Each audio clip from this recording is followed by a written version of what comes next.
In this video, I will guide you through how to edit DocuSign document after you send it.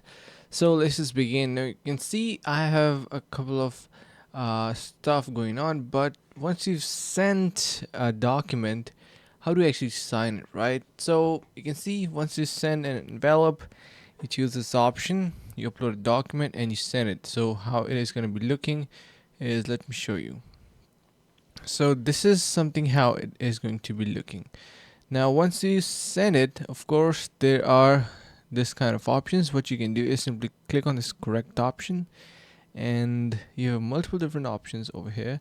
You can see this is the document over here, but we do not get any option to sign it, right?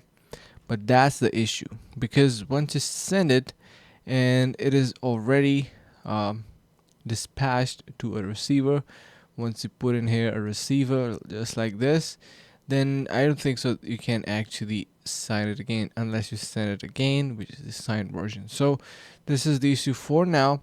You can see we have different options. We can void this one, but you can see the agreement needs to be resent. You can do this kind of stuff and send it again. So this is the only solution for now, and I hope this helps.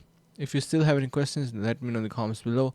And do not forget to head over to the link in the description below to get 30 days free trial onto the platform DocuSign and unlock all the best features and get your stuff done. So thank you so much for watching, guys. Make sure to subscribe and see you in the next video.